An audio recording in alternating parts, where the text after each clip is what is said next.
ხმაურით მიმდინარეობს მეშახტეების სოლიდარობის აქცია თბილისში. მსვლელობა სახელმწიფო უნივერსიტეტის შენობიდან დაიწყო და პარლამენტის შენობამდე გრძელდება.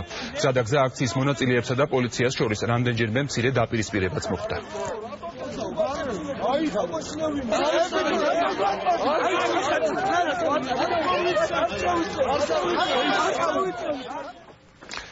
და რა ხდება ახლა აქციაზე, ან ხომ არ დაუკავებიათ ვინმე აქციის შედეგად? ეკო მაღრაძე გვერდობა პირდაპირ ეთერში, ეკო გისმენთ.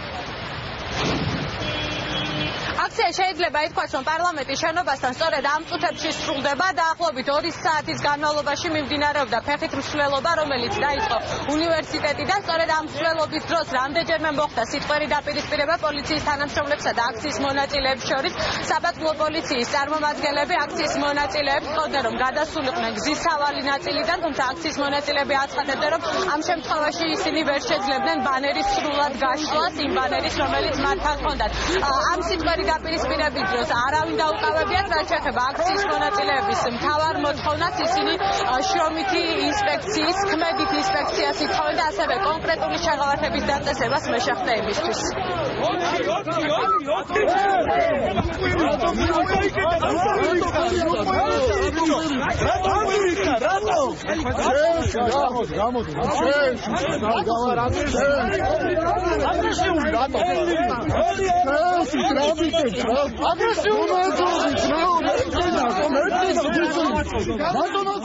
საშემოსავლო გადასახადის გაუქმება მეშახტეებისთვის და მაღაროელებისთვის.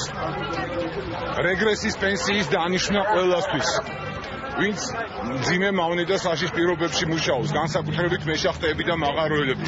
საპენსიო ასაკი უნდა იყოს არაუმეტეს 55 წლისა.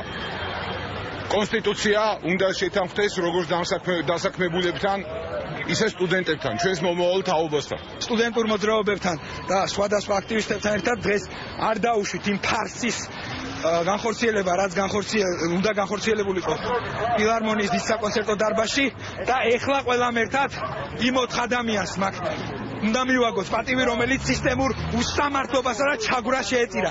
ეს 4 ადამიანი უნდა იყოს ბოლო 4 ადამიანი, რომელიც დაიღუპა იმის გამო, რომ ხელისუფლება თავზე აზის ბიზნესი.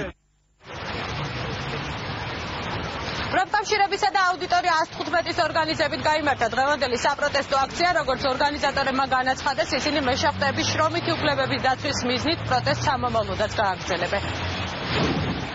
მადლობა ეკო, ეს ეკო მაღრაძე იყო. ახალი ამბები კი ამ დროისთვის სულ ეს